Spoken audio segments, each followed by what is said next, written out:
Hello friends, welcome to TechCube Gate class.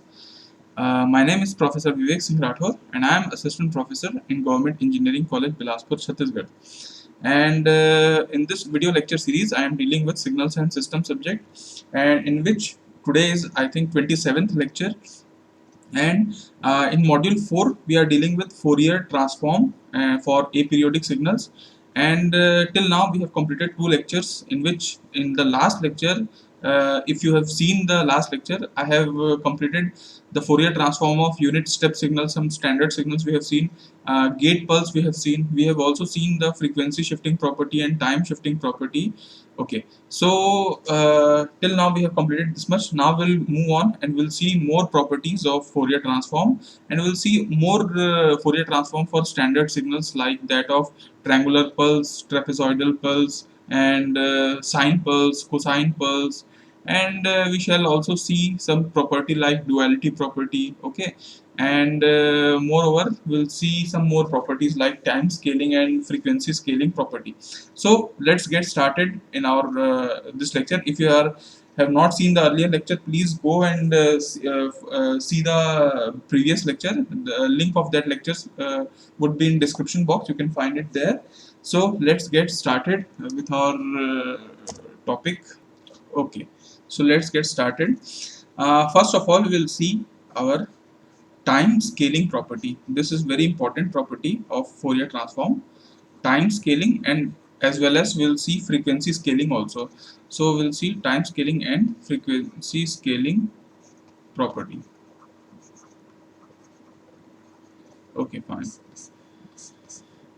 Okay, so see, time scaling means in time axis we are scaling it, either compression or expansion. Okay, both we can do. So if at all your ft signal is there, your ft signal is there, and you're taking Fourier transform, you are getting f of omega, let's suppose. Okay, now if you are doing scaling with respect to time, like let's suppose at is there, maybe a is greater than 1 or a is less than 1, whatever the case may be, your f omega will be your frequency transform. If you take of f of at, you will get f of omega by a and 1 by mod of a. Okay, this is same as that of Fourier series, which we have seen in Fourier series also, this property. So a maybe whatever a may be, like f of 2t if you do, or f of minus 2t if you do, you will get the transform as 1 by 2 only, f of omega by 2. Okay, so this is actually your Fourier transform of time in time scaling property in Fourier transform. So this leads to a conclusion that see, if you are doing time scaling with 2, what you are getting omega by 2 in the frequency domain. If you are doing time scaling by half, okay, what you will get?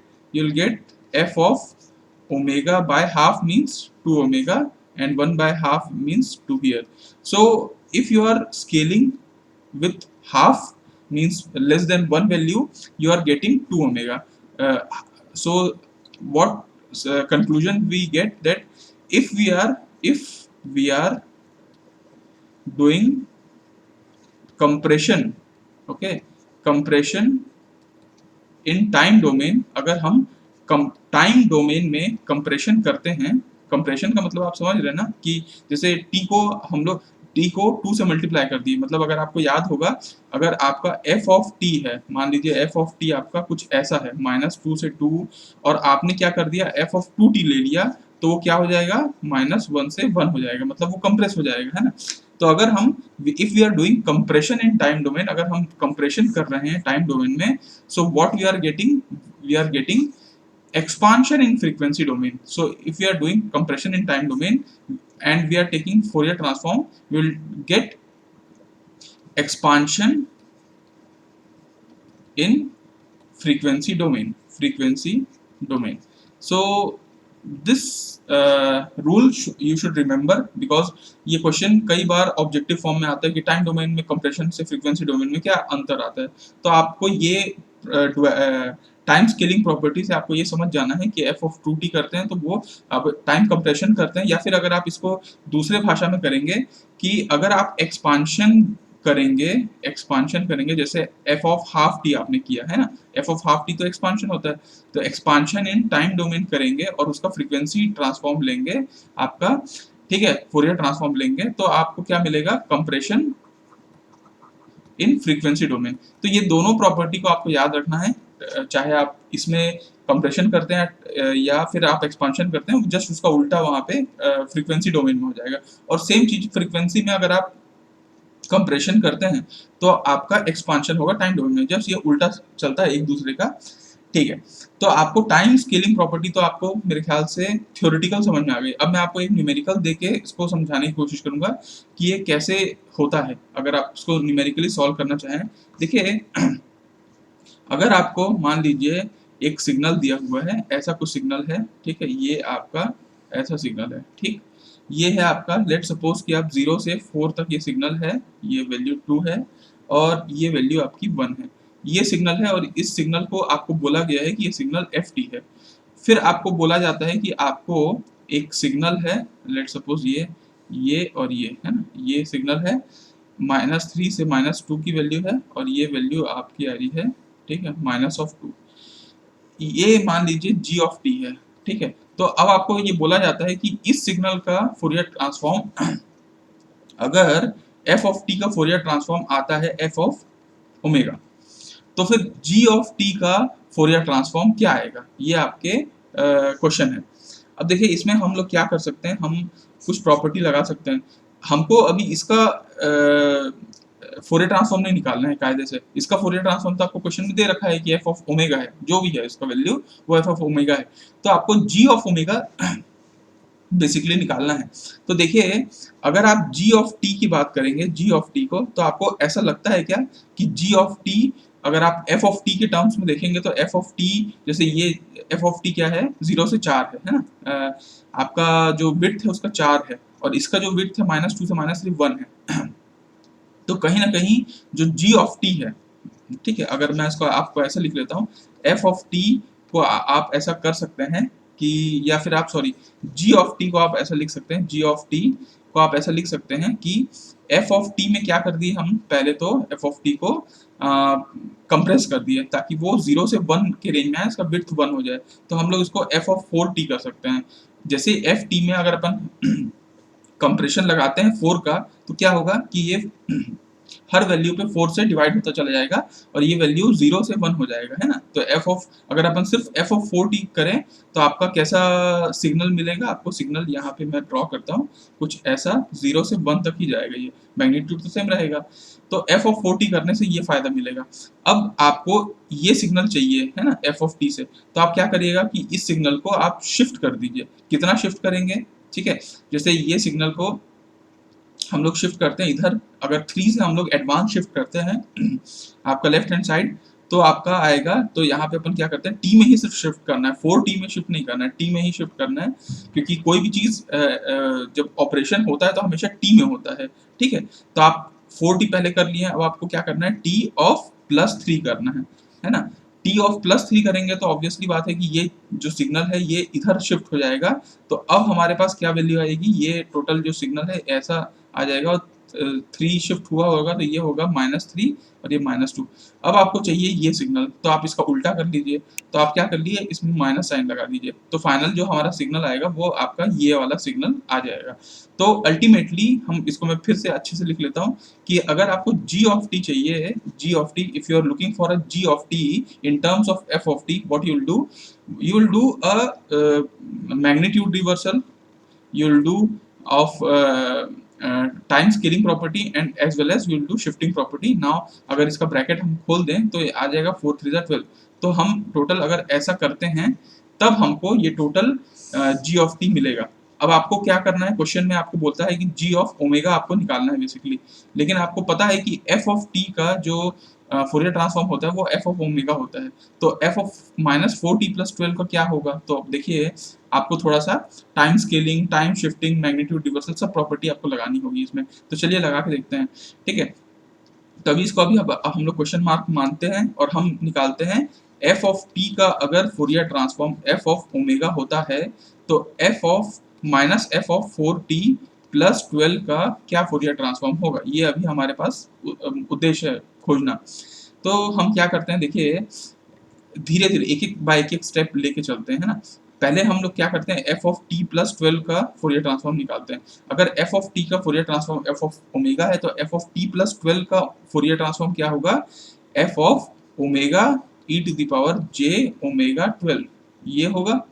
अब हम क्या करेंगे, F of 4t plus 12 का हम निकालते हैं। तो F of 4t plus 12 में क्या होगा कि जो भी आपने टाइम स्केलिंग किया है तो सामने तो 1/4 आ जाएगा, है ना, सामने आपको 1/4 आ जाता है। और आप क्या करते हैं, जो भी एफ ऑफ ओमेगा बाय 4 ले लेते हैं, और जो भी ओमेगा होगा वहाँ पे अपन बाय 4 कर लेंगे, तो e to the J omega 12/4, है ना। इससे आपका यहाँ पे ये आ गया कि देखिए उसके बाद आपको करना क्या है, देखिए बेसिकली अच्छा ये वैल्यू है -2 की, इसको हम लोगों को -2 घटाना है, तो यहाँ पे -2 भी लिख लेते हैं, ठीक है। तो यहाँ पे अपन लिख लेते हैं -2, और हम -2 को करना है, तो ओवरऑल अब आपको यहाँ पे करना है -2 of F of 4t plus 12 निकालना है। तो आपको क्या कर सकते हैं, -2 यहाँ पे कर लीजिए, -2/4 F of omega by 4 e to the power j, ये 4 3 जा 12 होता है, तो e to power J omega 3 आ जाएगा, है ना। और ये भी कट गया, तो फाइनल आंसर आपका आ गया जी, क्योंकि जी टोटल इसका हम निकालना चाह रहे हैं जी ऑफ ओमेगा, तो जी ऑफ ओमेगा क्या हो गया, जी ऑफ ओमेगा आप यहाँ पे लिख सकते हैं, G of omega is equal to हो गया -1/2 F of omega by 4 e to the power j 3 omega. This is your answer, ठीक है।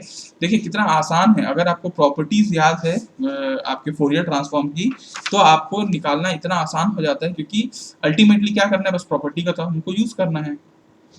तो सेम आपको अगर ये समझ में आया होगा तो आपको, अब मैं जैसे टाइम स्केलिंग प्रॉपर्टी बताया वैसे ही आपको मैं फ्रीक्वेंसी स्केलिंग प्रॉपर्टी भी बता देता हूँ, क्योंकि फ्रीक्वेंसी स्केलिंग प्रॉपर्टी भी हूबहू टाइम स्केलिंग प्रॉपर्टी जैसा ही होता है ना। तो फ्रीक्वेंसी स्केलिंग प्रॉपर्टी क्या कहती है कि अगर आपका एफ ऑफ ओमेगा है, उसका अगर आप इनवर्स फोरियर ट्रांसफॉर्म निकालते हैं तो आपको एफ ऑफ टी मिलता है ना।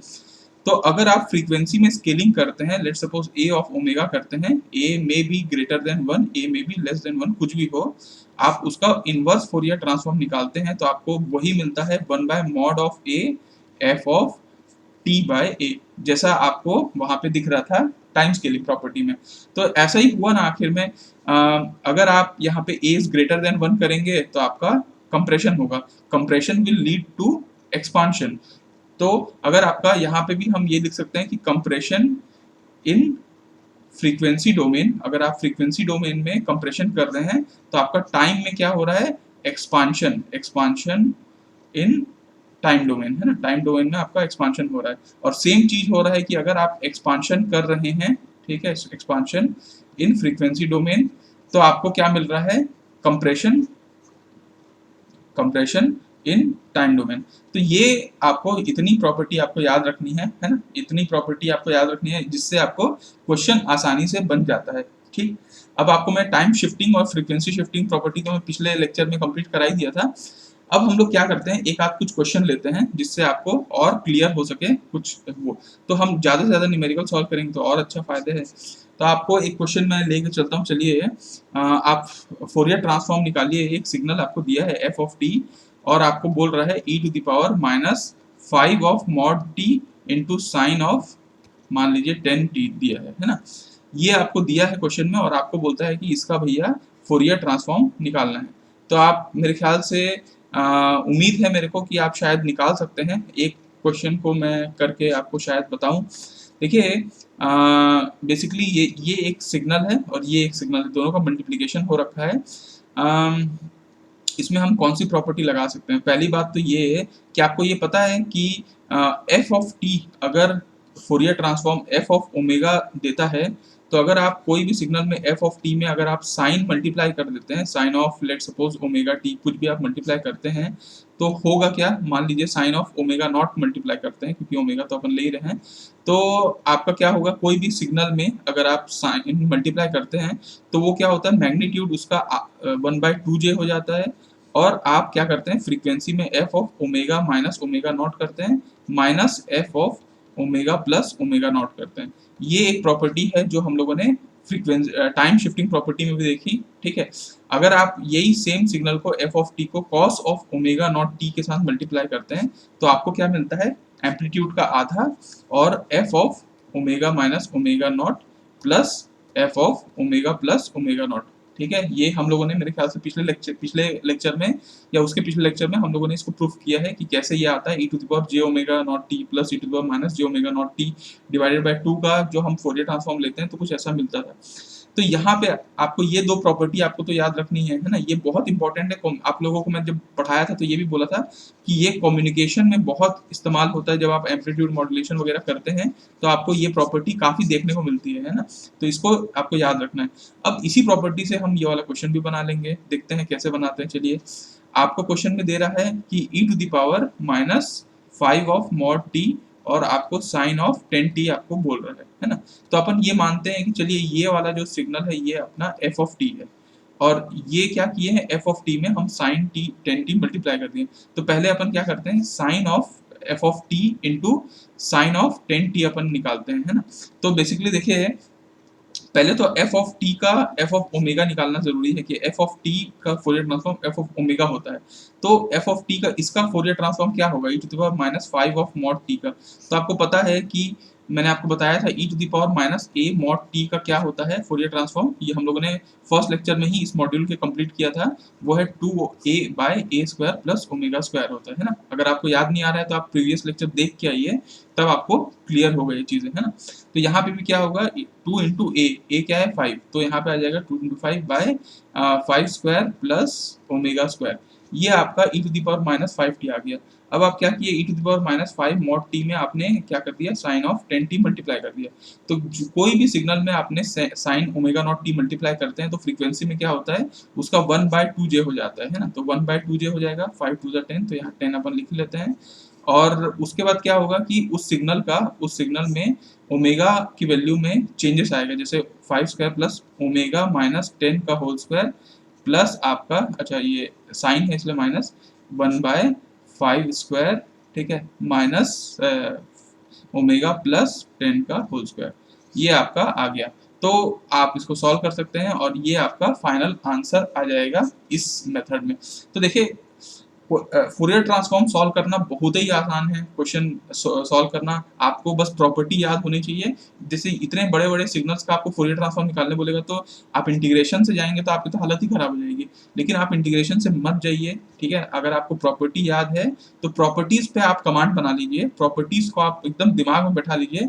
आपको कोई भी क्वेश्चन को देख के प्रॉपर्टी ही लगानी है उसको, आप प्रॉपर्टी से सॉल्व करिए, आपका फट से आंसर आता है। स्टैंडर्ड सिग्नल का फोरियर ट्रांसफॉर्म निकाल के एक बार उसको याद कर लीजिए, क्योंकि स्टैंडर्ड सिग्नल का फोरियर ट्रांसफॉर्म बहुत जरूरी होता है, याद रखना। उसी से हम फटफट इसको बनाते हैं। अभी जैसे मेरे को e to the power minus 5 mod T का मेरे को अगर नहीं याद आता फोरियर ट्रांसफॉर्म तो फिर मेरे को इसमें दिक्कत होती, लेकिन अगर मेरे को ये याद है तो फिर इससे मैं फटफट फटफट बना लिया। तो गेट में जितना जल्दी से जल्दी हो सके आप बनाने की कोशिश करिए तो ज़्यादा फायदा होता है ना। आपको एक और क्वेश्चन की तरफ हम लोग लेके चलते हैं। चलिए, एक क्वेश्चन ऐसा है कि अगर आपको इनवर्स फोरियर ट्रांसफॉर्म निकालने कोई बोलता है, इनवर्स फोरियर ट्रांसफॉर्म किसका, एफ ऑफ, मान लीजिए आपको बोलता है 7 ओमेगा प्लस 9। अगर आपको ये क्वेश्चन दिया जाता है कि आपको इसका इनवर्स फोरियर ट्रांसफॉर्म निकालना है तो आप कैसे निकालेंगे। देखिए, इसका सॉल्यूशन अपन करते हैं। इनवर्स फोरियर ट्रांसफॉर्म इसका निकालना है। अब आपको पता है कि एफ ऑफ ओमेगा का फोरियर इनवर्स फोरियर ट्रांसफॉर्म क्या होता है, एफ ऑफ टी, है ना। तो अगर आप एफ ऑफ ओमेगा प्लस 9 करते हैं तो आपको क्या मिलेगा, एफ ऑफ, ठीक है, टी तो रहेगा ही e to the power minus j 9 into T. अगर आपको फ्रीक्वेंसी शिफ्टिंग प्रॉपर्टी याद आ रहा होगा तो फ्रीक्वेंसी शिफ्टिंग प्रॉपर्टी में मैंने आपको बताया था कि कभी भी F of omega plus omega naught अगर आप किया जाता है तो इनवर्स फोरियर ट्रांसफॉर्म लिया जाता है तो होता है F of T into e to the power, omega में हमेशा उल्टा होता है तो यहाँ पे minus j omega not T आ जाता है ना। तो ये प्रॉपर्टी अगर आपको याद होगी फ्रीक्वेंसी शिफ्टिंग तो आप इसको बना लेंगे फट से। उसके बाद हम आगे आते हैं, आपको एफ ऑफ 7 ओमेगा प्लस 9 चाहिए, है ना। तो 7 ओमेगा प्लस 9 में आप क्या करेंगे, तो आपको फ्रीक्वेंसी स्केलिंग कर लीजिए। तो फ्रीक्वेंसी स्केलिंग करने के लिए आपको क्या किया, 7 मल्टीप्लाई किए, तो आपको यहाँ पे करना पड़ेगा t/7 और यहाँ 1/7 और यहाँ पे भी आपको e⁻⁻j9 t/7। तो ये है फाइनल आंसर। कितना आसान है इस चीज को सॉल्व करना। आपको कोई भी क्वेश्चन आता है, आपको अगर प्रॉपर्टीज याद है तो आपको सॉल्व करने में कोई दिक्कत नहीं होगी। चलिए एक क्वेश्चन और हम लोग सॉल्व करते हैं, क्योंकि ये भी बड़ा इंपॉर्टेंट क्वेश्चन है। हम एक काम करते हैं, हम ना आपको लेके चलते हैं साइन पल्स की तरफ। चलिए, ये है एक, देखिए साइन असल में क्या होता है, साइन ऐसा ऐसा जाता है और इसको अगर आप मल्टीप्लाई कर देते हैं किससे, आपको एक यूनिट स्टेप सिग्नल है, मान लीजिए एक पल्स सिग्नल है, 0 से मान लीजिए पाई तक ही जा रहा है। तो 0 से पाई वाले सिग्नल, इन दोनों सिग्नल को अगर आप मल्टीप्लाई करते हैं, कन्वोल्यूशन में मल्टीप्लाई करते हैं, तो आपको आउटपुट क्या मिलेगा, आपको आउटपुट मिलेगा फाइनल ये कुछ ऐसा, सिर्फ इतना, क्योंकि बाकी सब तो 0 हो जाएगा मल्टीप्लाई होके। तो ये आएगा 0 से पाई, ठीक है, और ये वैल्यू अपन 1 मान के चलते हैं। तो ये, तो देखिए आपको क्वेश्चन में ये बोल रहा है अल्टीमेटली आपको ना इस वाले जो सिग्नल है, ये वाला जो सिग्नल है, इसका आपको बोल रहा है कि भैया इसका फोरियर ट्रांसफॉर्म निकाल के बताइए। अब आपको तो ये पता है इसका कि ये सिग्नल कैसे आएगा। ये सिग्नल आएगा कि जब आप गेट पल्स को, एक गेट पल्स को, ये वाले जो, इसको अगर अपन f ऑफ t मान लेते हैं, तो अगर आप f ऑफ t को जब आप साइन ऑफ, ठीक है, साइन ऑफ टी के साथ मल्टीप्लाई करते हैं, ये साइन ऑफ टी के साथ मल्टीप्लाई करते हैं, तब आपका आंसर, मतलब बेसिकली ये, इसको अपन g ऑफ टी माने तो इसको अपन g ऑफ टी बोल सकते हैं। मतलब जब आप f ऑफ टी को इस सिग्नल साइन टी के साथ मल्टीप्लाई करते हैं तब आपको g ऑफ टी मिलता है। तो अल्टीमेटली आपका टास्क क्या है, आपका टास्क है कि इसका आपको g ऑफ ओमेगा निकालना है, इसका आपको g ऑफ ओमेगा निकालना है। तो आप इसका g ऑफ ओमेगा, मतलब बेसिकली इसका भी अगर आप फोरियर ट्रांसफॉर्म निकाल लेते हैं तो अल्टीमेटली आपको g ऑफ ओमेगा मिल जाता है। अब f ऑफ t का देखिए, f of t into sine T, तो आप समझ सकते हैं कि साइन को मल्टीप्लाई करेंगे तो वो इधर उधर शिफ्ट करेगा, 1/2j एम्पलीट्यूड डिवाइड करेगा, तो ठीक है। f ऑफ t निकालना थोड़ा मुश्किल है।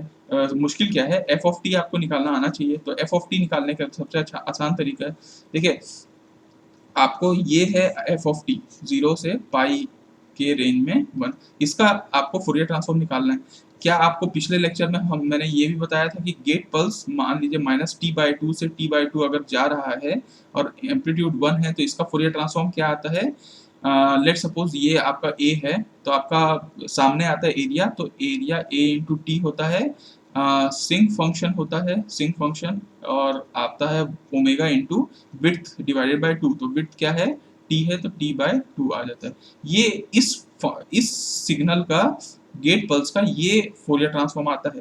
लेकिन ये सिग्नल तो गेट पल्स से थोड़ा सा अलग है। वो कितना अलग है, अभी देखिए, मान के चलिए कि ये t/2 को, t को मैं क्या करता हूँ, लेट सपोज कि t आपका पाई/2 है ना, t सिर्फ पाई है, लेट सपोज t आपका पाई है, तो आप इस सिग्नल को कैसे लिख सकते हो, -पाई/2 से पाई/2, और यहाँ पे a की वैल्यू लेट सपोज 1 है, तो यहाँ पे 1 आ जाएगा। तो इसमें इसको वैल्यू रख देते हैं, a की वैल्यू 1, t को पाई, तो पाई सिंक या सैम्पलिंग फंक्शन आप लिख सकते हैं, ओमेगा इंटू टी क्या है, पाई/2, ये है। अब आप ये सिग्नल को आप क्या करिए, इस सिग्नल को ना आप शिफ्ट कर दीजिए। कितना शिफ्ट करेंगे, आप पाई/2 आप शिफ्ट कर दिए, डिलेड वर्जन में राइट हैंड साइड शिफ्ट कर दिए, तो आपको कुछ ऐसा मिलेगा क्या, 0 से पाई/1। अब आपने क्या किया है, शिफ्ट किया है, तो ऑब्वियसली फ्रीक्वेंसी डोमेन में भी शिफ्टिंग तो होगा ही। तो फ्रीक्वेंसी में क्या होगा, पाई सिंक ऑफ ओमेगा इंटू पाई/2, तो आपने किया ई टू दी पावर, ठीक है, टाइम में आपने शिफ्ट किया, ठीक है, आपने इसको टाइम में शिफ्ट किया, तो फ्रीक्वेंसी में जैसे आपने क्या किया, एफ ऑफ, मान लीजिए ऊपर वाला ये वाला जो सिग्नल था, लेट सपोज कि ये आपका एच ऑफ टी है ना, तो आपने अल्टीमेटली सिग्नल क्या किया, एच ऑफ टी में, एच ऑफ टी को एच ऑफ टी प्लस आपने जो भी आपका टी था उसमें आपने पाई/2 शिफ्ट किया है ना, पाई/2 आपने शिफ्ट किया है, और वो भी कहाँ किया है, राइट हैंड साइड किया, तो टी माइनस में आएगा। तो अल्टीमेटली यहाँ पे आ जाएगा e⁻j पाई/2, ये आपका आ गया। अब बेसिकली देखिए, क्या ये सिग्नल और ये सिग्नल बराबर है, ये सिग्नल बिल्कुल बराबर है। तो आप अल्टीमेटली हमको निकालना क्या था, हमको ये पोर्शन का हमको फोरियर ट्रांसफॉर्म निकालना था, जो हम लोगों ने यहाँ पे निकाल के लाया है। अब आप क्या करेंगे, आप f ऑफ t को sin t से मल्टीप्लाई करने वाले हैं। जब भी आप f ऑफ t को sin t से मल्टीप्लाई करेंगे तो क्या होगा, आपको पता है ना कि 1/2j हो जाना है, और f ऑफ ओमेगा माइनस यहाँ पे 1 हो जाना है, minus f of omega plus 1 हो जाना है, ये आपको पता है। तो आप क्यों ना इसको करके देखें भाई, f ऑफ ओमेगा तो आपको पता है, तो आप यहाँ पे सॉल्व कर सकते हैं।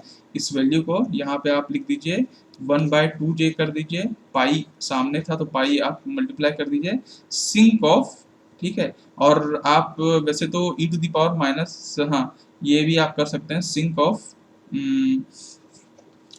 ऑफ ओमेगा इंटू पाई, ओमेगा को आप कर लीजिए -1, ठीक है, ओमेगा -1 पाई/2, ठीक है, e टू द पावर क्या होगा, e to the power minus j omega -1 पाई/2, ठीक है, minus sinc of omega +1 into पाई/2, ठीक है, ये हो गया, और e to the power minus j omega +1 into पाई/2, सिंपल सा। तो देखिए ये कितना आसान था इसको सॉल्व करना, अगर आपको ये चीज़ आता है तो।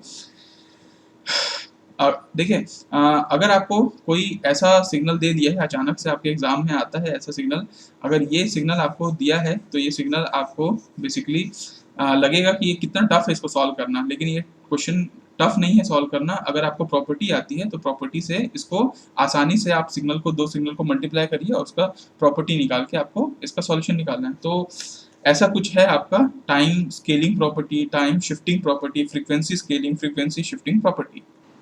Okay, so let's move on further and we'll see some more property with respect to our Fourier transform. So we'll see time differentiation property. Time differentiation property. So we have seen this property in our Fourier series also. It is same as that of Fourier series. So it means that if our ft is Fourier transform of ft is f of omega, then if we do time differentiation like d by dt of f of t, we'll get Fourier transform as j of omega multiplied by f of omega. Okay, so in both, what is the difference is we are doing different time differentiation, and what we are getting the multiple of j of omega in f of omega, just this much only. If we are doing more differentiation, like see, if we are doing d2 by dt square double differentiation of f of t, what we will get, we will get Fourier transform of j omega square of f of omega. If you are doing d to the power n by dt to the power n f of t, how much differentiation will do? You will get proper Fourier transform j to the power j omega to the power n, whatever differentiation order differentiation you are doing f of omega. So this is your time differentiation property, and by using this property also many questions can be solved. So we'll solve some difficult question like that of our triangular pulse. So we'll solve with this only. Let's see, if you have been given a question, let's suppose this question is there. Okay, this question is there, this is in time domain, and let's suppose this value is minus t, and this value is t, and this value is, let's suppose, 1. Okay, okay, fine. So this is your actually f of t, and you have been asked to find Fourier transform of f of t. What will be the Fourier transform of f of t? So how will you proceed? Okay, आपका approach कैसा होने वाला होगा? तो देखिए, इस question को directly आप सॉल्व करेंगे तो आप क्या कर सकते हैं, डायरेक्टली आप इंटीग्रेशन वाले में लगा सकते हैं सॉल्यूशन, वहाँ से भी आपको आंसर आ जाएगा, लेकिन लंबा जाएगा। तो हम क्या करते हैं इसका ना, ऐसे देखें तो थोड़ा सा मुश्किल लगेगा, तो हम एक काम करते हैं, इसका डिफ्रेंशिएशन करके देखते हैं। क्योंकि डिफरेंशिएशन में क्या होगा कि वो पल्स सिग्नल में आ जाएगा, और पल्स को तो हम सॉल्व करना आता है। आपको पल्स भी नहीं आता तो और आप डिफरेंशिएशन कर लीजिए, इम्पल्स में ले जाइए, इम्पल्स को तो आपको आता होगा, तो आप कहीं से भी ले चलिए, आपका आंसर आ सकता है। तो चलिए हम एक बार डिफरेंशिएट करते हैं। तो इसको अगर हम लोग डिफरेंशिएट करें तो आपका क्या होगा, आपको पता है कि मैंने आपको मॉड्यूल 1 में भी पढ़ाया है कि क्या डिफरेंशिएशन में क्या होता है। ये जो रैंप सिग्नल है, रैंप का डिफरेंशिएशन क्या होता है, स्टेप, और स्टेप का मैग्नीट्यूड क्या होगा, जैसे माइनस टी से ये वैल्यू चलता है पॉजिटिव स्लोप की तरफ है, इसका स्लोप वैल्यू क्या है, आप करेंगे final value minus initial value 1 minus zero, zero of minus minus T, तो आपका इसका आ जाएगा प्लस 1/t के स्लोप के साथ ये आगे बढ़ रहा है, और यहाँ पे -1/t स्लोप से ये डाउन हो रहा होगा। तो एक काम करते हैं, ये वाला जो मैग्नीट्यूड है, ये वाला जो मैग्नीट्यूड, ये स्लोप का, क्योंकि यहाँ पे पॉजिटिव है तो पॉजिटिव यहाँ पे आ जाएगा, ये पॉजिटिव है ना, पॉजिटिव, और यहाँ पे वैल्यू नेगेटिव है तो ओवरऑल यहाँ पे आपका आ जाएगा नेगेटिव, कहाँ तक, टी तक, टी, और ये माइनस टी तक। इसकी वैल्यू कितनी रहेगी, इसकी वैल्यू कितनी रहेगी 1/t, और इसकी वैल्यू कितनी रहेगी 1 बाय माइनस 1/t। अब मुद्दा ये आ चुका है कि इस सिग्नल का, क्योंकि एफ ऑफ टी का जो फोरियर ट्रांसफॉर्म होना था वो एफ ऑफ ओमेगा होना था कायदे से, और एफ ऑफ ओमेगा ही आपको खोजना है। तो इस सिग्नल का, क्योंकि ये जो सिग्नल है, ये सिग्नल उस सिग्नल का डी बाय डी टी है ना, ये वाला सिग्नल है, ये इस सिग्नल का डी बाय डी टी है।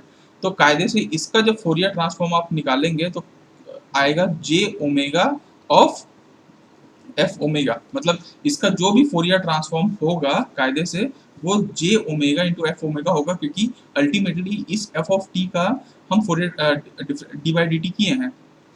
तो टाइम डिफरेंशिएशन प्रॉपर्टी यहाँ पे हम लगा सकते हैं। तो चलिए हम एक्चुअली में इसका हम फोरियर ट्रांसफॉर्म निकालते हैं, और फिर उसको हम, क्योंकि ये भी फोरियर ट्रांसफॉर्म है इसी का होगा, तो हम इसको इसको इससे इक्वेट कर देंगे। तो चलिए हम करते हैं, कोशिश करते हैं इसका फोरियर ट्रांसफॉर्म कैसे निकालें। अब आपको ये पता है कि ये सिग्नल दो टाइप के सिग्नल से बना हुआ है। एक आपका, आपको गेट पल्स तो पता है ना, गेट पल्स -t/2 से t/2 आपका जब 1 होता है तो इसका फोरियर ट्रांसफॉर्म क्या होता है, t into sampling of omega into t/2, ये आपका होता है ना, ये आपको पता होगा इसका। ओके, अब हम क्या कर सकते हैं, देखिए इस सिग्नल को, इसी का हम पूरा हेल्प लेंगे। इस सिग्नल को अगर आप थोड़ा सा शिफ्ट कर दें, किधर शिफ्ट करेंगे, लेट सपोज कि आप इस सिग्नल को इधर शिफ्ट कर दें थोड़ा सा, ठीक है, ये सिग्नल इधर आ गया, मतलब आपने ये, अगर इस सिग्नल को मैंने जी ऑफ टी माना है तो ये वाला जो सिग्नल होगा वो क्या बनेगा, जी ऑफ टी प्लस t/2, मतलब आपने इसको इधर शिफ्ट कर दिया है, ठीक है। तो ये हो गया -t 0, और आपने इसका एम्पलीट्यूड भी चेंज करना है, आपको इसका एम्पलीट्यूड करना है 1/t, क्योंकि यहाँ पे अल्टीमेटली हमको 1/t वाला एम्पलीट्यूड चाहिए, है ना। तो ये आप यहाँ पे, तो क्या ये सिग्नल वैसा ही दिख रहा है क्या, ये वाले पोर्शन का जो फर्स्ट कंपोनेंट है, इसको अगर मैं फर्स्ट मान लूँ, इसको सेकंड मान लूँ, तो फर्स्ट कंपोनेंट जैसा ही दिख रहा है, और फर्स्ट कंपोनेंट का ये आपका ऐसा आ गया।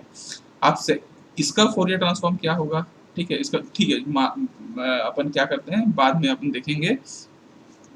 एक और अपन सिग्नल लेते हैं, इसी g ऑफ t को हम क्या करते हैं, राइट हैंड साइड में शिफ्ट करते हैं। राइट हैंड साइड में शिफ्ट करेंगे तो कुछ वो ऐसा वैल्यू आ जाएगा, और उसका मैग्नीट्यूड रिवर्सल भी ले लेंगे, तो मैग्नीट्यूड रिवर्सल कुछ ऐसा आ जाएगा, तो यहाँ पे आ गया t, और -1/t हो गया। तो इस सिग्नल को हम कैसे लिख सकते हैं, इस सिग्नल को हम लिख सकते हैं -1/t, इसको आप पूरा लिखे नहीं, यहाँ पे लिखना चाहिए था 1/t g of t plus t/2। ये बेसिकली इस सिग्नल को ये दर्शा रहे है ना। वैसे ही इस सिग्नल को ये दर्शाएगा -1/t g of t minus t/2, ये सिग्नल। तो अल्टीमेटली आप इस सिग्नल की बात कर रहे हैं ना, इस सिग्नल को, तो इस सिग्नल को हम लोग कैसे लिखा जा सकता है, अगर ये सिग्नल आपका, ये वाला जो सिग्नल है ये आपका g ऑफ t है, तो आप इस सिग्नल को f ऑफ t को कैसे लिख सकते हैं, f ऑफ ये जो d by d T of F of T है, इसको आप लिख सकते हैं कायदे से। ये वाले सिग्नल को मैं यहाँ पे रेड से रिप्रेजेंट करता हूँ, चलिए आई थिंक रेड से, हाँ ये इससे, इस सिग्नल को आप लिख सकते हैं g ऑफ, पहले तो 1/t लिख लीजिए, g of t plus T by two minus 1/t ji of T minus T by two. कायदे से ये लिखा जा सकता है ना। देखिए यही चीज हुआ ना, 1/t G T plus T by two G minus 1/t G T minus T by two, ये हुआ। ओके फाइन, अभी तक हम लोगों को ये समझ में आ चुका है। देखिए कुछ कॉम्प्लिकेटेड नहीं हो रहा है, सिंपल इस क्वेश्चन को आपको एफ ऑफ ओमेगा निकालने बोल रहा है। तो आप क्या करेंगे, इस वाले सिग्नल को आप डी बाई डी टी कर लेंगे, तो कायदे से राइट हैंड साइड पे भी जे ओमेगा इंटू एफ ओमेगा आ जाएगा। इस सिग्नल को अगर आपको इम्पल्स सॉरी आपको पल्स सिग्नल के फॉर्म में लिखना है, अगर आप इस सिग्नल को जी ऑफ टी मान रहे हैं तो इस सिग्नल को आप लिख सकते हैं इसके फॉर्म में, क्योंकि इस सिग्नल का हम फोरियर ट्रांसफॉर्म जानते हैं, हमको इस फोरियर ट्रांसफॉर्म को जानते हैं, तो हम इसको लिखना बड़ा आसान है। मतलब देखिए अगर आपका यहाँ फिर से लिख लेता हूँ मैं, जी ऑफ टी, ठीक है, का फोरियर ट्रांसफॉर्म है T into sampling of omega into T by two, है ना। ये आपका जी ऑफ टी का था, ठीक है, जी ऑफ टी का था। अच्छा इसमें एक काम करते हैं हम, जी ऑफ टी में, हाँ ये काम ठीक है, चलते हैं कोई बात नहीं। तो अब हमको क्या करना है, हमको निकालना है 1/t ji of T plus T by two, और एक बार निकालना है माइनस, यही निकालना है ना आई थिंक, हाँ यही निकालना है। और एक बार इसमें हमको करना है minus 1/t ji of T minus T by two, ये हमको टोटल निकालना है। तो चलिए हम निकालते हैं इसका।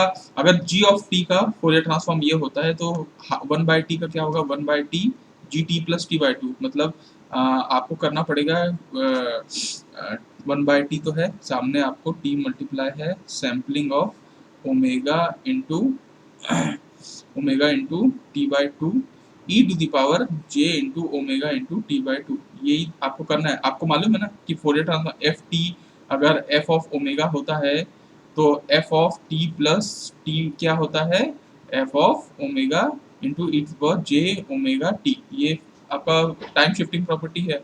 तो आपने इसको भी सॉल्व कर लिया, ये कैंसिल आउट हो गया। फिर आपका यहाँ पे आ गया माइनस 1/t तो रहेगा ही, t आपका रहेगा, आप कर सकते हैं sampling of omega into T by two e to the power minus j omega T by two, ठीक है ये हो गया।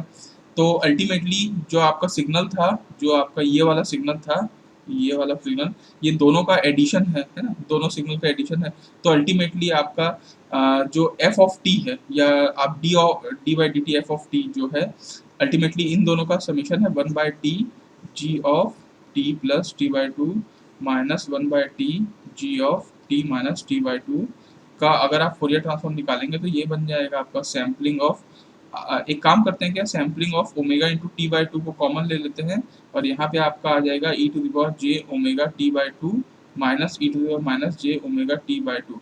क्या आप ऐसा लिख सकते हैं क्या कि आप यहाँ पे 2j डिवाइड कर दें और यहाँ पे 2j मल्टीप्लाई कर दें, ठीक है। इससे फ़ायदा ये होगा कि हम इसको ऐसा भी लिख सकते हैं कि 2j into sampling of omega T by two, ठीक है, और यहाँ पे आप लिख सकते हैं sine of omega T by two, जिसमें आप एक काम ऐसा भी कर सकते हैं, ठीक है इतना हो गया, ये चीज़ें हो गई, अच्छी बात है।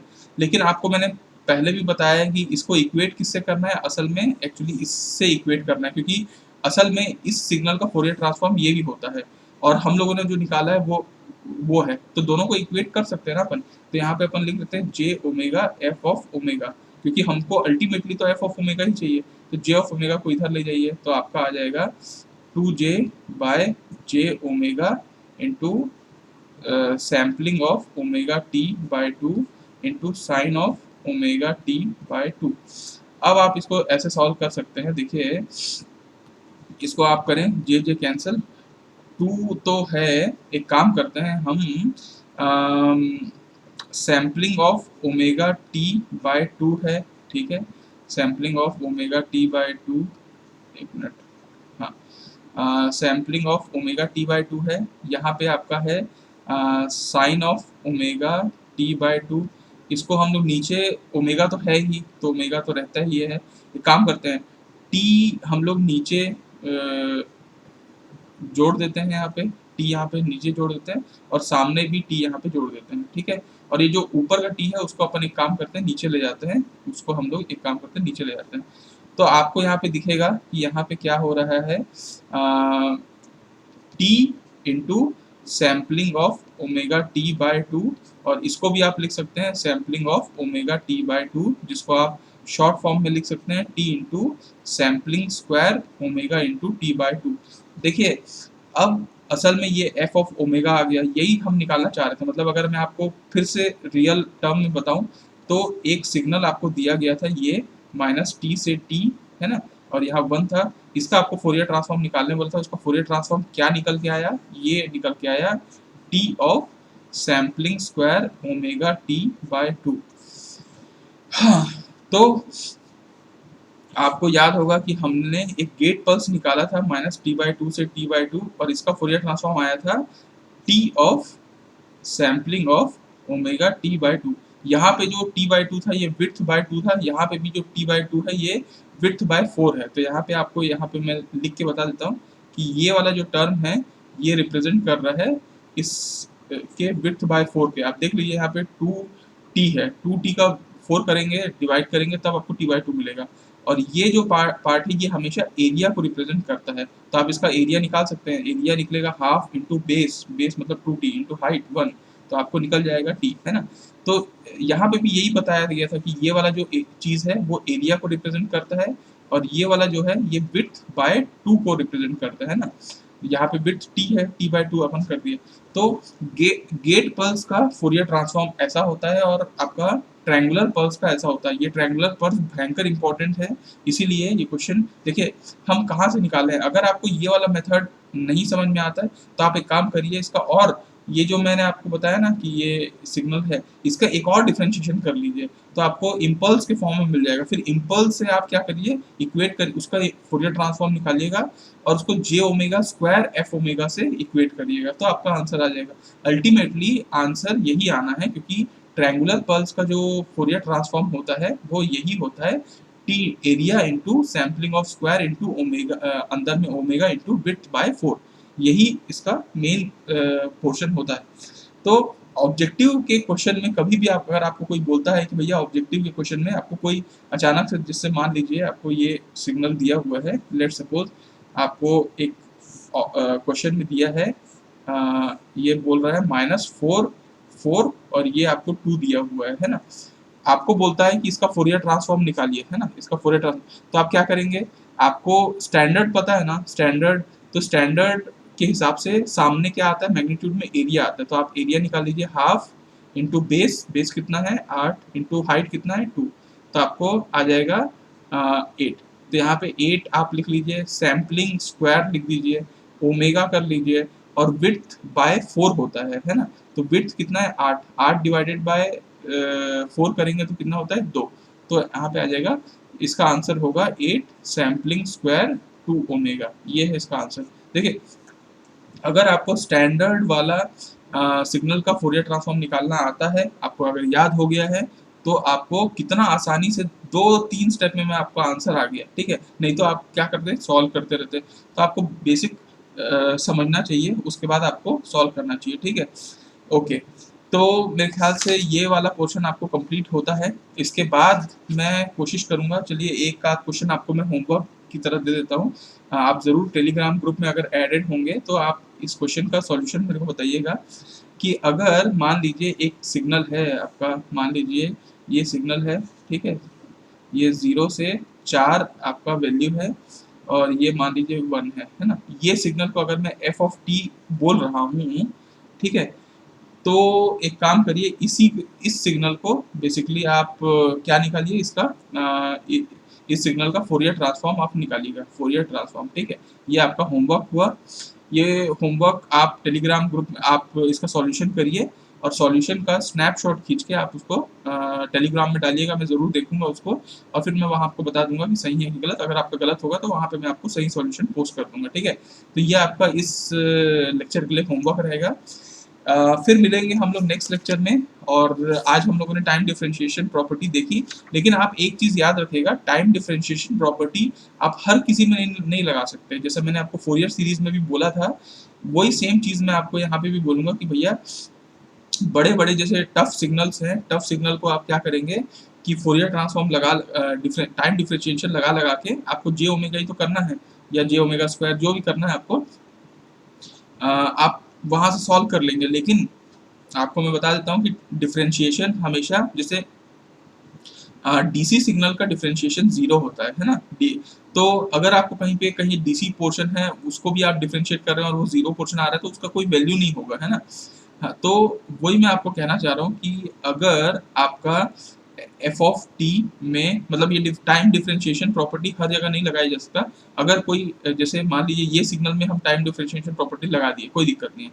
अगर यही सिग्नल कुछ ऐसा बोलता तो ये सिग्नल ऐसा और ऐसा होता तो, और ये ऐसा होता, तो फिर आप बोलते कि ये तो इसमें कुछ डीसी वैल्यू एडेड है। यहाँ पे आप अगर इसका वैल्यू निकालेंगे टाइम डिफरेंशिएशन करके, या फिर आप इसको ऐसा ऐसा करके ये वाला सिग्नल का निकालेंगे, या फिर आप इसको मान लीजिए ऐसा ऐसा ये सिग्नल का निकालते हैं, सबका आपका जो टाइम डिफरेंशिएशन करते हैं तो प्रॉपर्टी आपकी सेम आएगी क्योंकि डीसी वैल्यू जीरो हो जाती है। तो this precaution must be taken care of कि टाइम डिफरेंशिएशन प्रॉपर्टी में हर सिग्नल्स के लिए अप्लाई नहीं होता। जिस सिग्नल में डीसी वैल्यूज है उस सिग्नल में आप टाइम डिफरेंशिएशन प्रॉपर्टी अप्लाई मत करिएगा, ठीक है। बाकी सब में तो आराम से हो जाता है, ठीक है। तो ये वाली प्रॉपर्टी आपको याद रखनी है। इसके बाद हम नेक्स्ट लेक्चर में मिलेंगे और नेक्स्ट लेक्चर में हम डुअलिटी के बारे में बात करेंगे कि डुअलिटी क्या होता है। फिर हम एरिया प्रॉपर्टी की तरफ डील करेंगे, ठीक है। तो फिर मिलेंगे हम नेक्स्ट लेक्चर में। तब तक के लिए tata bye bye, see you, have a good day. If you have like the video और then do share it and subscribe the channel, and don't miss the bell icon and join our telegram group also. तब तक के लिए tata bye bye, see you, have a good day, जय हिंद।